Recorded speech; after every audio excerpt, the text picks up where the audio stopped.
Hello students, आप लोगों को फिर से स्वागत है एलएमएस एजुकेशन के एक न्यू से वीडियो में। तो जैसा कि आप लोग जानते ही हैं कि अभी हमारा चल रहा है क्लास 10 के pair of linear equation and two variables का एक्सरसाइज 3.1, जिसमें कि हम लोगों ने ऑलरेडी नंबर 1, 2, 3 ऑलरेडी हम लोग इसके पिछले वाले क्लासेस में खत्म कर चुके हैं और आज हम खत्म करेंगे इस नंबर 4 वाले क्वेश्चन को। ओके, तो देखो यहाँ पे इसने क्या दिया है, Which of the following pairs of linear equation are consistent और inconsistent? ठीक है, यानी कि तुम्हें चारों बीट में से बताना पड़ेगा कौन सा वाला इक्वेशन दोनों कॉन्सिस्टेंट होंगे, कौन सा वाला इनकंसिस्टेंट होंगे। और ये सेम चीज नंबर 3 वाले क्वेश्चन में भी बिल्कुल था, लेकिन यहां पे थोड़ा और चेंजेस किया गया है कि उसने कहा है कि अगर कोई भी इक्वेशंस कंसिस्टेंट होते हैं then obtain the solution graphically, तो उसके सॉल्यूशन को तुम ग्राफिकली निकालो। ठीक है, तो देखो यहां पे मैं ऑलरेडी बता चुका हूं कंसिस्टेंट कब होंगे, इनकंसिस्टेंट कब होंगे, तुम्हारे सामने भी है और नंबर 3 वाले क्वेश्चन में भी मैंने इसे समझाया था। ठीक है, तो चलो सबसे पहले इनके रेशियोज को निकालते हैं ताकि हमें पता चल सके कौन सा वाला कंसिस्टेंट होगा और कौन सा वाला इनकंसिस्टेंट होगा। ठीक है, तो सबसे पहले मैं यहाँ पे निकालता हूं A1/A2, इसका A1/A2 यानी कि 1/2, इसका B1/B2 हो जाएगा 1/2, ये भी हो जाएगा 1/2, फिर C1/C2 ये हो जाएगा 5/10, कैंसल करेंगे तो बचा 1/2। ठीक है, तो यहाँ पे देखो A1/A2 equal to B1/B2 equal to C1/C2, तो ये तीनों एक दूसरे के साथ इक्वल है। तो यहाँ पे जहां पे तीनों रेशियो एक दूसरे के साथ इक्वल होते हैं वहां पे को इंसिडेंट लाइन्स मिलता है और वहां पे वो कंसिस्टेंट होता है। तो मैं यहाँ पे डायरेक्ट लिख सकता हूं कंसिस्टेंट। ठीक है, तो ये हो गया नंबर 1 का। नंबर 2 को चेक करते हैं। देखो A1/A2 हो जाएगा 1/3। अरे रुको रुको रुको रुको रुको रुको, यहाँ पे 5/10 नहीं है, 5 इस तरफ आएगा क्योंकि कांस्टेंट जो होता है इक्वल टू के इस साइड में होता है ना, तो -5/-10, तो माइनस माइनस भी यहाँ पे कैंसिल हो जाएंगे, बचा 1/2। फिर भी देखो वही कंसिस्टेंट ही रहेगा। यहाँ पे देखो A1/A2 हो गया 1/3, B1/B2 हो गया कितना -1/3, C1/C2 हो गया कितना, C1/C2 हो जाएगा कितना -8, इस तरफ चलाएगा तो -8/-16 हो जाएगा कितना 1/2। तो देखो यहाँ पे कोई भी एक दूसरे के साथ इक्वल नहीं है। जहां पे कोई भी एक दूसरे के साथ इक्वल, यानी कि देखो A1/A2 not equal to B1/B2। एक मिनट चेक कर लेते हैं। अरे रुको रुको रुको, यहां आ गया -1/3। देखो -1/-3, तो माइनस माइनस कैंसल होने के बाद B1/B2 बचे 1/3। तो देखो A1/A2 इक्वल है B1/B2 के साथ, लेकिन C1/C2 के साथ इक्वल नहीं है। तो इस तरह के केसेस में जहां पे A1/A2 इक्वल होता है B1/B2 के साथ, लेकिन C1/C2 के साथ इक्वल नहीं होता, वहां पे हमें मिलते हैं इनकंसिस्टेंट। तो देखो ये हो गया इनकंसिस्टेंट। ठीक है, इस वाले का आंसर भी मिल गया। नंबर 3 को चेक करते हैं कि ये क्या होगा। नंबर 3 में पहले A1/A2 हो गया 2/4, यानी कि हो जाएगा 1/2। नंबर B1/B2 में चेक करते हैं 1/-2।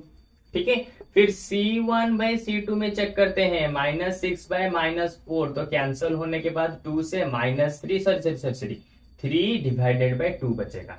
तो देखो यहाँ पे A1/A2 नॉट इक्वल टू है B1/B2 के साथ, तो इस तरह के केसेस में हमें क्या मिलता है, कंसिस्टेंट मिलता है। तो ये वाला भी हो गया कंसिस्टेंट। ठीक है, तो पहले हम बताएंगे कंसिस्टेंट कब होगा, इनकंसिस्टेंट कब होगा, फिर कंसिस्टेंट कब होगा, ये सब कुछ पहले बताएंगे। उसके बाद क्या करेंगे, जो वाली कंसिस्टेंट निकली है उन सभी को ग्राफिकली मेथड से हम यहाँ पे सॉल्व करेंगे। ओके, तो इसको भी लास्ट वाले को चेक कर देते हैं। A1/A2 हो जाएगा 2/4, B1/B2 हो जाएगा, ये 2/4 को कैंसिल करेंगे तो 1/2, B1/B2 हो जाएगा -2/-4, यानी कि कैंसिल 1/2। C1/C2 को देखेंगे, ये आ जाएगा -2/-5, तो दोनों कैंसिल, यहाँ पे बचे 2/5। तो देखो इस तरह के कंडीशन में जहां पे A1/A2 इक्वल होता है B1/B2 के साथ, लेकिन नॉट इक्वल होता है C1/C2 के साथ, देखो इस तरह के कंडीशन में यहां पे हमें आंसर मिलता है क्या, इनकंसिस्टेंट। तो इसका मतलब उसने जो हमें दिए थे 4 बीट्स, उसमें से 2 निकले हैं कंसिस्टेंट, 2 हो गए इनकंसिस्टेंट। तो अभी हमें क्या करना है, इन दोनों को अभी हमें यहां पे सॉल्व करना है। ओके, किसकी मेथड से, ग्राफिकल मेथड से। ओके, तो सबसे पहले मैं इन सभी को इरेज कर देता हूं और चलते हैं कि हम ग्राफिकल मेथड किस तरह से यहां पे सॉल्व करेंगे। अगर तुम्हें ये पूरा का पूरा चीज, ये वाला डायग्राम पूरा याद है, तो इसकी मदद से तुम्हारे बहुत सारे क्वेश्चन सॉल्व हो जाएंगे। जैसे कि कौन सा वाला इंटरसेक्टिंग लाइन आएगा, कौन सा वाला कोइंसिडेंट लाइंस आएगा, कौन सा वाला पैरेलल लाइंस आएगा, कौन सा वाला कंसिस्टेंट होगा, कौन सा वाला इनकंसिस्टेंट होगा। ठीक है, तो पहले करेंगे नंबर 1 वाले को ग्राफिकल मेथड की मदद से। लेकिन उससे पहले थोड़ा सा ये जान लो, यहां पे क्योंकि A1/A2 इक्वल है B1/B2 के साथ, इक्वल है C1/C2 के साथ, जहां पे तीनों इक्वल होते हैं वहां पे कोइंसिडेंट लाइंस मिलता है हमें ग्राफ के ऊपर। तो इसका मतलब अब जब मैं इस नंबर 1 को ग्राफ के ऊपर इस तरह से कराऊंगा, तो यहां पे मुझे इसी तरह से, यानी कि एक लाइन के ऊपर एक दूसरा लाइन गया होगा, इस तरह से मुझे यहाँ पे आंसर मिलेगा।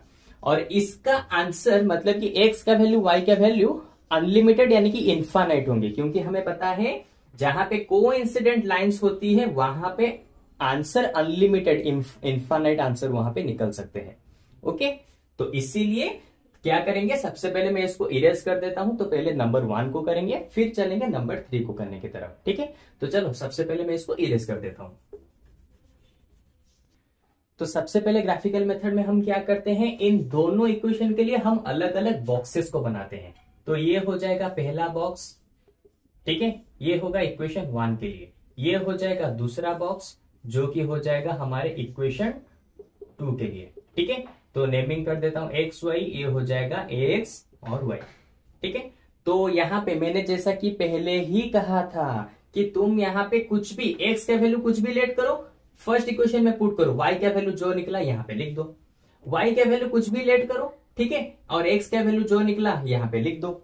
इस तरह से मैं ऑलरेडी बहुत बार समझा चुका हूं। यहां पे तुम अपने हिसाब से किसी भी नंबर को लेट करके ले सकते हो। ओके, तो मैं क्या करता हूं, पहले x को ले जाऊंगा 0, फिर इसको 5, फिर दूसरे वाले में एक काम करते हैं, मैं अपने हिसाब से कुछ भी ले जाता हूं, 2 ले जाऊंगा, यहां पे 4 ले जाऊंगा। ठीक है, तो देखो x का वैल्यू जब मैं 0 डालूंगा तो 0 + y = 5, तो y का वैल्यू आ गया 5, तो y का वैल्यू यहां पे निकला 5। उसी तरह से अगर मैं x का वैल्यू 5 लेता हूं, x का वैल्यू ले गया मैं 5 + y = 5, तो y का वैल्यू 5 इस तरफ चलाएगा, माइनस हो जाएगा, तो यहां पे बचा आंसर 0, तो यहां पे y का वैल्यू आ जाएगा 0। तो पहले वाले इक्वेशन का काम खत्म। सेकेंड वाले में देखो, सेकेंड वाले में x का वैल्यू मैंने 2 लिया, तो 2 × 2 + 2y = 10, 2 × 2 = 4 + 2y = 10, तो 2y हो जाएगा 4, इस तरफ जाके माइनस हो जाएगा, तो बचेगा 6, y का वैल्यू आ जाएगा 6 / 2 यानी कि 3। तो जब मैंने x का वैल्यू 2 रखा, आंसर y का मुझे मिला 3, तो मैंने लिख दिया। अगेन x का वैल्यू मैं यहाँ पे पुट करूंगा 4, तो 2 × 4 + 2y = 10, तो 4 × 2 = 8 + 2y = 10, 8 इस तरफ जाके माइनस हो जाएगा, तो बचेगा 2, 10 - 8 हो जाएगा ना, तो बचेगा 2, तो y आएगा 2 इस तरफ आके डिवाइड हो जाएगा, तो 2 / 2 यानी कि 1, तो y का वैल्यू आ गया 1। अभी क्या करना है, ग्राफ के ऊपर इन सभी का एक एक पॉइंट बनाना है। ये होगा एक पॉइंट, ये दूसरा पॉइंट, ये होगा एक पॉइंट, ये होगा दूसरा पॉइंट। ठीक है, तो मैं सबसे पहले ग्राफ को यहां पे ड्रॉ कर देता हूं। ये होगा x एक्सिस, ये होगा y एक्सिस, सॉरी ये हो जाएगा x', ये हो जाएगा y, ये हो गया y'। ठीक है, ये हो गया 0। यहां पे मैं लेता हूं 1 2 3 4 5 6 7 8, ठीक है, 7 8, यहां पे ले जाता हूं 1, ये 2, ये 3 4 5 6 7 8। तो पहला वाला पॉइंट हो गया 0 के साथ 5। ठीक है, तो इक्वेशन 1 के लिए पहले लाइन को ड्रॉ करते हैं, x के साथ 0, x के ऊपर 0 और y के ऊपर 5, तो ये होगा हमारा पहला पॉइंट। दूसरा पॉइंट होगा 5 के ऊपर 5, x का वैल्यू 5 और y के लिए 0, y के लिए 0 यानी कि y को देखने की जरूरत नहीं, इस सेकेंड पॉइंट की बात कर रहा हूं। y का वैल्यू 0 यानी कि y को देखने की जरूरत नहीं, x का वैल्यू 5, तो x के ऊपर 5, तो चलो अब इन सभी को मिला दो। ये हो गया हमारा इक्वेशन 1 का लाइन। मैं चाहूं तो यहां पे लिख सकता हूं, ये हो जाएगा इक्वेशन 1 के लिए जो लाइन हमने बनाया था वो ये हो गया। अब चलते हैं इक्वेशन 2 की तरफ। इक्वेशन 2 में क्या दिया, x का वैल्यू 2 और y का वैल्यू 3। x का वैल्यू यहां पे आ जाएगा कितना 2 और y का वैल्यू आ जाएगा 3। तो यहां पे ये वाला पॉइंट, फिर x का वैल्यू 4 और y का वैल्यू 1। x का वैल्यू आ जाएगा ये 4, ठीक है, और y का वैल्यू आ जाएगा 1, ठीक है। ये हो गया x और ये आ गया 4 यानी कि 1। एक मिनट, हाँ हो गया। अभी क्या करना है देखो, x का वैल्यू, अरे सॉरी, x का वैल्यू 2, y का वैल्यू 3, ये वाला पॉइंट, x का वैल्यू 4 और y का वैल्यू हो जाएगा 1। हाँ, अभी क्या करना है, इस लाइन को मैं यहाँ पे इस तरह से ड्रॉ कर देता हूं। यहाँ पे थोड़ा सा तुम्हें लग रहा होगा कि देखो यहाँ पे पॉइंट हमें मिल रहा है, लेकिन नहीं, क्योंकि मैंने इसे हाथ से बनाया है तो इसीलिए थोड़ा सा लाइन इधर उधर गया है। लेकिन जब तुम ग्राफ के ऊपर बनाओगे तो इस वाले फर्स्ट लाइन के ऊपर ये सेकेंड लाइन पूरा कोइंसिडेंट करेगा, यानी कि इस फर्स्ट लाइन के ऊपर सेकेंड लाइन भी पूरा का पूरा उसी के ऊपर आ जाएगा। इसीलिए पहले वाले क्वेश्चन का एक्स और वाई के आंसर कुछ निकलेंगे ही नहीं, क्योंकि यहां पे मैंने तुम्हें पहले ही कहा था, जहां पे कोइंसिडेंट लाइन आता है इस तरह से, यहां पे इनफाइनाइट सॉल्यूशन होते हैं, यानी कि कोई एक सॉल्यूशन नहीं होता। इसीलिए हम बस यहाँ पे ग्राफ तक ही करेंगे और बाकी छोड़ देंगे। इसके आगे का आंसर हम यहाँ पे अभी नहीं निकाल सकते, क्योंकि यहाँ पे तो इनफाइनाइट सॉल्यूशन है। अब हम कैसे बताएं कौन सा नंबर इसके लिए एप्लीकेबल होगा। जहां पे इनफाइनाइट सॉल्यूशन यानी कि कोइंसिडेंट लाइन तुम्हारे ग्राफ के ऊपर आएंगे, उसके बाद तुम वैसे ही छोड़ दो, उसका आंसर कुछ हो भी नहीं सकता, क्योंकि उसके आंसर बहुत सारे हैं अनलिमिटेड, जिसको हम बता नहीं सकते। ठीक है, तो चलो ये तो हो गया पहला वाला क्वेश्चन, फर्स्ट बीट का हो गया। अब जो थर्ड बीट निकला था कॉन्सिस्टेंट, उसको भी हम यहाँ पे सॉल्व कर देते हैं। ठीक है, तो चलो सबसे पहले मैं इसको इरेज कर देता हूं यहाँ पे। तो देखो नंबर 3 में भी हमारा ये कॉन्सिस्टेंट निकला था, तब इसको भी हम ग्राफिकली मेथड से हम सॉल्व करेंगे, क्योंकि उसने क्वेश्चन में दिया है कि जो भी कंसिस्टेंट होगा उसको ग्राफिकली मेथड से सॉल्व करो। तो कैसे करेंगे, सबसे पहले इन दोनों के लिए बॉक्स बनाओ। ठीक है, ये हो गया पहले वाले इक्वेशन का बॉक्स, ऊपर लिख देता हूं, और ये हो जाएगा हमारे दूसरे वाले इक्वेशन का बॉक्स। ठीक है, इसके लिए भी ऊपर लिख देता हूं। ये हो गया एक्स का वैल्यू, ये वाई का वैल्यू, और ये हो गया एक्स का वैल्यू, और ये हो गया वाई का वैल्यू। तो जैसा कि मैंने तुम्हें कहा था कि यहाँ पे तुम किसी भी नंबर को कुछ भी लेट कर सकते हो, चाहो तो x को लेट करो कुछ भी, यहाँ पे रखो, y का वैल्यू क्या आएगा। जैसे कि मान लो मैं x को यहाँ पे लेट करूंगा 3, तो 3 का वैल्यू यहाँ पे इक्वेशन 1 में डालूंगा, यहाँ पे y का वैल्यू क्या आएगा मैं यहाँ पे लिखूंगा। फिर उसी तरह से y का वैल्यू मैं यहाँ पे कुछ भी चूज कर सकता हूँ, y का वैल्यू यहाँ पे मैं लिखूंगा। ठीक है, x का वैल्यू जो आया यहाँ पे लिखूंगा। यहाँ पे तुम कुछ भी नंबर किसी भी तरीके से चूज कर सकते हो अपने मन से। ठीक है, x का कुछ भी चूज करो, उसको यहाँ पे पुट करो, जो आंसर y का निकलेगा यहाँ पे लिख दो। y का कुछ भी चाहो यहाँ पे पुट कर सकते हो, कुछ भी पुट करो, और x का क्या वैल्यू आया यहाँ पे लिख दो।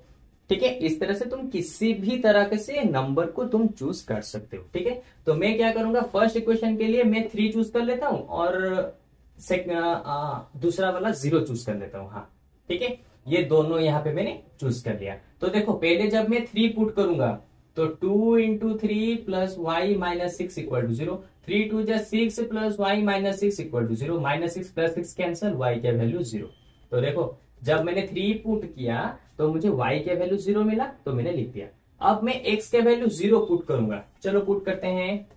2 into 0 plus y minus 6 equal to 0, 2 0 से 0 हो जाएगा, plus y minus 6 equal to 0, y रहा 0 तो हट जाएगा, माइनस 6 इस तरह के प्लस 6 हो जाएगा, तो इसका वैल्यू निकला प्लस 6। ठीक है, उसी तरह से अब हम क्या करेंगे, यहां पर भी कुछ ना कुछ वैल्यू चूज करेंगे हमारे x के लिए या फिर y के लिए। तो मैं एक काम करता हूं, यहाँ पे सेकेंड इक्वेशन के लिए x का वैल्यू 0 ले लेता हूं, और दूसरा वाला ले जाता हूं 1। तो 0 पुट करो यहाँ पे, 4 into 0 minus 2y minus 4 equal to 0, 4 0 हो जाएगा 0, माइनस 2y ये हो गया minus 4 equal to 0, minus 2y minus 4 इस तरफ जाएगा, प्लस 4 हो जाएगा, y माइनस 2 इस तरफ आके डिवाइड हो जाएगा, तो 4 डिवाइडेड बाय माइनस 2, तो आंसर आ जाएंगे माइनस 2। तो y का वैल्यू यहाँ पे निकला माइनस 2। अभी क्या करना है, x के वैल्यू को 1 यहाँ पे पुट करना है। तो 4 into 1 minus 2y minus 4 equal to 0। 4 1 जा 4 minus 2y minus 4 equal to 0। Plus 4 minus 4 दोनों कट गए, minus 2y equal to 0। Minus 2 0 के साथ आके डिवाइड हो जाएगा तो 0 बाई माइनस 2, तो दोनों कैंसिल होने के बाद बचे 0, क्योंकि 0 से कुछ भी डिवाइड करो आंसर 0 ही आता है। तो देखो यहाँ पे हमें जो भी सारे कोऑर्डिनेट्स चाहिए थे मिल गए। ठीक है, अब इस पहले वाले कोऑर्डिनेट के लिए एक पॉइंट, दूसरे वाले कोऑर्डिनेट के लिए दूसरा पॉइंट, और फिर इन दोनों कोऑर्डिनेट से जो पॉइंट मिला उनको ज्वाइन करेंगे तो हमें इक्वेशन 1 से मिलने वाला लाइन यहाँ पे मिल जाएगा। तो सबसे पहले मैं ग्राफ को यहाँ पे बना देता हूं। ठीक है, ये हो गया y एक्सिस, ये हो गया y डैश, ये हो गया x डैश, ये हो गया x। ठीक है, ये हो गया 0, ये हो गया 1 2 3 4 5 6 7 8। इसको ले जाता हूं 1 2 3 4 5 6 7 8। ठीक है, ये हो जाएगा -1 -2 -3। ठीक है, -4, और चाहो तो तुम यहाँ पे लेंथी कर सकते हो, क्योंकि यहाँ पे बस मुझे -2 तक दिया है, इसलिए मैं -4 तक ही रखूंगा। फिर यहाँ पे आ जाएगा हमारा -1 -2 -3 -4। ओके, तो देखो पहले वाले इक्वेशन के लिए जो लाइन होगा उसको बनाते हैं। तो पहला कोऑर्डिनेट होगा x के लिए 3, y के लिए 0। तो y के लिए 0 यानी कि y एक्सिस को देखने की जरूरत नहीं, x के लिए 3, x के लिए 3 यानी कि ये वाला पॉइंट। फिर x के लिए 0, y के लिए 6। तो x के लिए 0 यानी कि x को देखने की जरूरत नहीं, y एक्सिस में 6 को ढूंढ लो, ये हो गया एक y का 6। तो देखो 3 और 0 को यूज करके एक पॉइंट, 0 और 6 को यूज करके दूसरा पॉइंट। अब इन दोनों को यहाँ पे ज्वाइन कर दो। ठीक है, थोड़ा सा लाइन मेरा इस तरफ उस तरफ हो सकता है क्योंकि मैं हाथ से कर रहा हूं। ओके, तुम जब स्केल से करोगे तो पूरा स्ट्रेट लाइन ही आएगा और अच्छे से भी दिखेगा और अच्छे से हो भी जाएगा। x के लिए 0, y के लिए -2। तो x के लिए 0 तो x को देखने की जरूरत नहीं, y के लिए -2 तो y का -2 होगा इस तरफ, यहां पे ड्रॉ कर देते हैं। फिर x के लिए 1, y के लिए 0, यानी कि x के लिए 1, x के लिए 1, y के लिए 0, y को देखने की जरूरत नहीं, x के लिए 1 यानी कि ये वाला पॉइंट। ठीक है, अब मैं क्या करूंगा, इन दोनों पॉइंट्स को यहां पे ज्वाइन कर दूंगा। ठीक है, तो ये हो गया हमारे इक्वेशन 2 से जो हमें पॉइंट्स मिले थे उसको लेकर जो हमने यूज किया, जो लाइन मिला ये मैंने बना दिया। ये हो गया हमारे इक्वेशन 1 से निकलने वाला लाइन। ओके, तो तुम्हें यहाँ पे थोड़ा सा दिख रहा होगा कि यहाँ पे 3 से ज्वाइन हो रहा है, यहाँ पे 2 से ज्वाइन हो रहा है, क्योंकि मैं हाथ से कर रहा हूं तो इसलिए डिजिट्स थोड़ा सा इधर उधर आ रहे हैं। लेकिन जब तुम एक्चुअली ग्राफ पेपर के ऊपर करोगे इसी चीज को लेके, तो यहाँ पे तुम्हें पॉइंट ये वाला मिलेगा। ठीक है, यहाँ पे थोड़ा सा मेरा आगे इसीलिए चला गया क्योंकि मैं हाथ से कर रहा हूं ना, तो लाइन थोड़ा सा इधर उधर हो रहा है। ओके, और ये कोऑर्डिनेट्स भी देखो यहाँ पे ज्यादा दूर दूर है, यहाँ पे ज्यादा पास पास है, इसीलिए थोड़ा सा यहाँ पे गलती हो रहा है। लेकिन जब तुम ग्राफ में करोगे तो बिल्कुल अच्छे से होगा। चाहो तो तुम इसी नंबर को यूज करके ग्राफ के ऊपर कर सकते हो और वहां पे तुम्हें आंसर मिलेगा 2,2, यानी कि ये दोनों लाइन्स 2 और 2 के ऊपर इंटरसेक्ट करेंगे।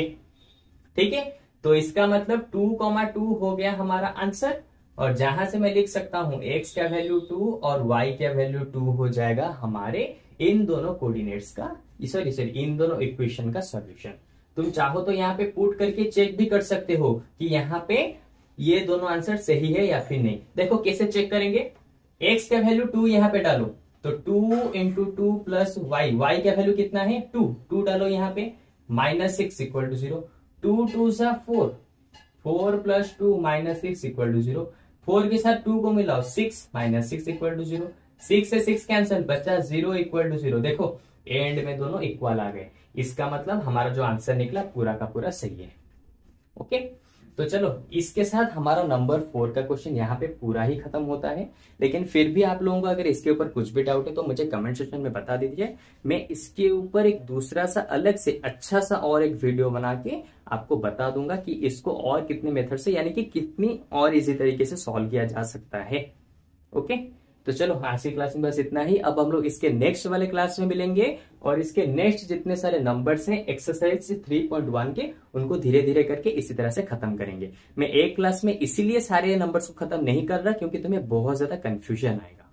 ओके, तो चलो आज के क्लास में बस इतना ही। तो आप मिलेंगे इसके जस्ट एक न्यू सी क्लास में। ओके, तो चलो बाय बाय।